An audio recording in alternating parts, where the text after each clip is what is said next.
دمکی سوا. نو مفسرین فرمایي چې نوح علیه السلام ته ویل چې تا موږ سنګسار به دي کو، په ګټو باندې به دي وولو که تا چېرته دا خپله دعوه پرې نه ښوده. او ډېر زیاتې دي خپل پیغمبر سره وکړو.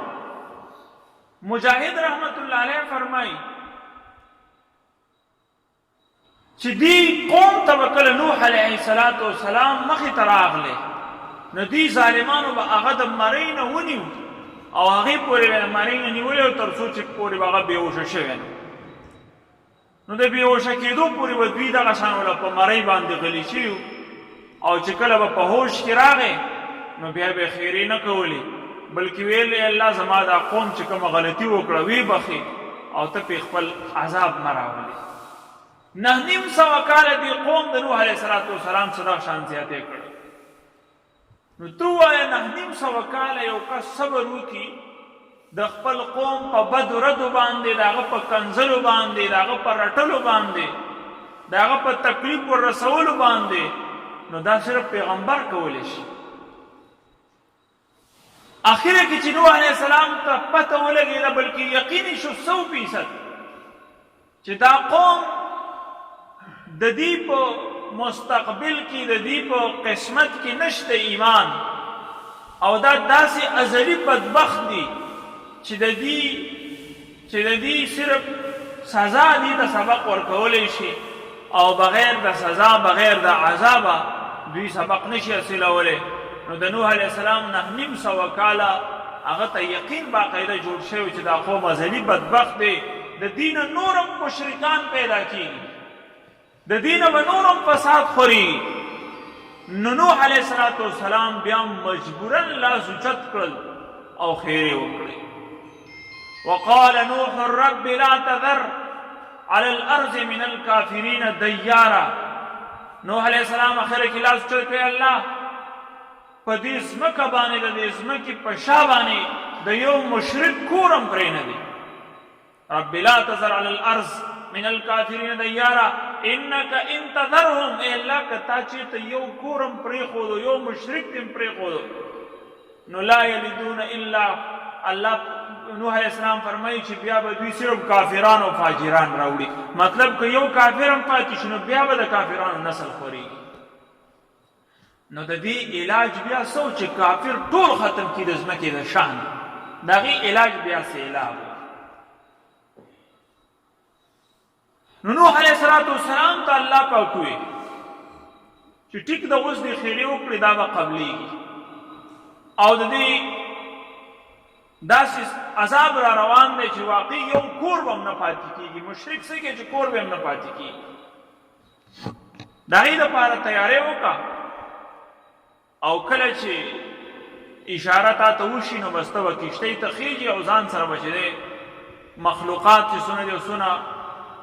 کسانو په ته ایمان راوړی دی، اتیا خواوشا کسانو دا به ځان سره کښتۍ ته وخیږي. نوح علیه السلام چې تیاری وکړو او ځان سره کسان وخیجول، الله پاک وایي بیا هم پې عذاب راوسته، د اسمان دروازې هم پې کلاو کړې او د ځمکې نه پې چیني را کلاو کړې. نو د ځمکې چې څونه اوبه وي راویستلې بهر ته او اسمان کې چې څونه اوبه وي په وریځو کې هغې خپلې اوبه لاندې چې دی داسې سیلاب په شان راورېدې. ځکه چې غرونه چې اوبه پټ کړي نو دا عام باران نه دی دلته چې ورېږي. نو ځمکې بلکل داسې کړله چې نه یو څیز په نظر باندې نه راځي، د ځمکې باندې چې نه غر په نظر راځي، یو څیز هم نه راځي، د غرونو نه اوچت بل څه نشته په ځمکه باندې، ټول هر څه پټ دي او صرف یوه کښتۍ په نظر راځي. د مشرق نواله مغربه پورې تشې اوبه دي، د شمال نواله د جنوبه پورې تشې اوبه دي او په اوبو د باره چې کوم څیز په نظر راځي هغه کښتۍ ده. د نوح علیه السلام کښتۍ هر څه ختم کړه،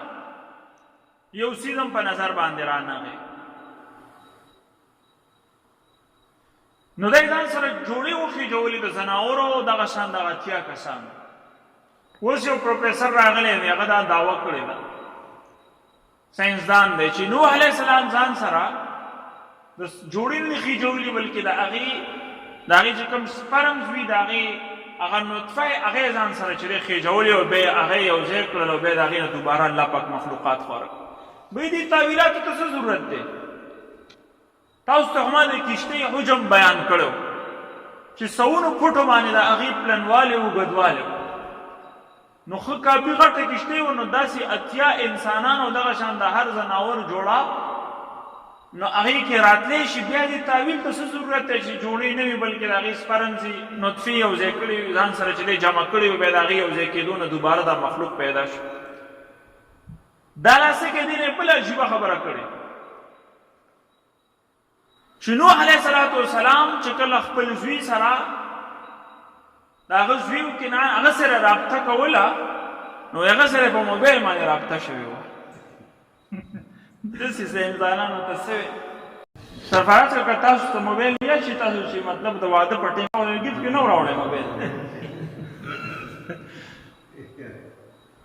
نو موبایل دی وایي چې موږ ته دا اوس چې دی راغلی نو نوح علیه السلام په کوم دور کې تېر شوی چې هغه زوی سره په موبایل باندې رابطه کړې وه هغه اصل کې دا وایي چې دا زما عقل نه مني وایي زه ساینسدان زما د عقل نه مني چې دونه په سوونو پټو کې چې دی زوی د هغه نه په چپې لرې کړو نو بیا ورته څنګه اواز ورسېده دې نه معلومېږي چې په موبایل ورسره رابطه کړې نو زه ورته یم هغه رب ورته اواز وررسولی هغه لا پیغمبر دی زه درته د پیغمبر د یو صحابي خبره کومه حضرت عمر رضی الله عنه د جمعې ورځ ده او خطبه کوي لګیا دی مسجد نبوي کې په منبر د بره ولاړ خطبې په دوران کې आवाज کوي یا ساریه الجبل ساریه رضی الله عنه جنگ د پاره لېږلی دی فارس کی جنگ دی په ایران کې او دا د یو جیش دی یو لښکر جرنیل دی جنگ شروع دی عمر رضی الله عنه ورته چې دی په منبر باندې ولاړ دی هغه ته منظر مخې ته دی کله چې د ساریه رضی الله عنه او د هغه د فوج نه د غیر مسلمو چې دی د مشرکانو فوج تاو شو نو په هغه ټیم کې د هغه دپاره لار صرف دا وه چې په غر طرف ته هغوی پناه واخلي عمر رضی الله عنه خطبه کوي لګیا دی او په منځ کې پکې وایي یا ساریه الجبل یا ساریه الجبل ای ساریه غر طرف ته چې دی پناه واخله خطبه ختمه شوله مونځ وشو صحابه راجمع شو عمر رضی الله عنه ته وایي چې تا خطبه کې نن ناشنا غونته کې اواز وکړو ساریه خو موجود نه دی ته ورته وایي الجبل الجبل هر طرف ته پناه واخله نو عمر رضی الله عنه ته چې ما ته الله منظر مخې ته کړ چې ساریه رضی الله عنه د هغې د فوج هغه د صحابو نه چې دی د هغې فوج تاو شو د دشمن نو د هغې پناه ځای صرف چې دی غر ما ورته د دې ځای نه چې دی اواز وکړو او الله ورته اواز ور ومرسو کله چې ساریه رضی الله عنه واپسۍ کې رالی صحابو ته تپوس وکړو نو هغه ویل چې واقعي ما ته د عمر رضی الله عنه اواز را رسېدلی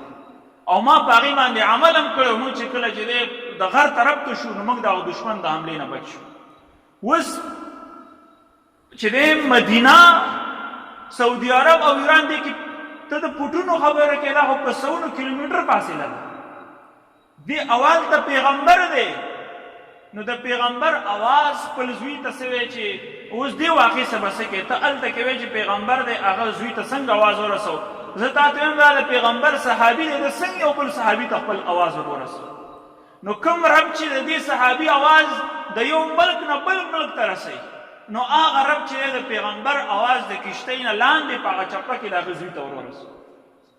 دې ځای کې به ته څه تعویل کې دا خو غټو غټو مورخینو دا واقع ذکر کړې ده د تاریخ کتابونه دې واقع نه ډک دي او دې ځای کې ورته پوره منظر را مخې ته و دې ځای کې به ته څه تعویل کې چې ویډیو کال یې ورته کړی ځکه چې پوره منظر ورته مخې ته دی هر څه ورته را وړاندې دي نو دې واقع سره به دې به څه تعویل کې نو به هر حال هر ځای کې عقل نه دي چلول پکار دا خو د الله نظام دی او الله ته هېڅ ګران نه دي نو په دې څیزونو کې چې کله په عقل پسې روان شي نو لیونی به شي بیا هره خبره په عقل کې او ستا خو دونه وړه غونده کې کوپړۍ ده په دې کې به څه عقلي او الله دې پوره دنیا او د دې ټولو عقلونو چې دی مالک دی او د هغې چې دی خالق دی نو لهذا که ستا په یو وړه کوپړۍ کې څه رانشي نو دا څه عجب نه ده ته په خپل ځان کې غور وکړه، ته په دې عالم په دې هر څه کې غور وکړه، کومه خبره ستا په عقل کې راځي. نو د عقلونو اسونه چې کم کسان زغلی هغه ګمراه کېږي، هغه کله په سیده لار باندې نه ځي. نو بهرحال خبره چې ده چې نوح علیه السلام کشتۍ صرف د اوبو د بره د نور هیڅ نشته، ځکه چې د اسمان دروازې پې کولاو او ځمکې پې خپلې اوبه راوټوکولې، فالتقى الماء، اوبه یو ځای شوې د اسمان او د ځمکې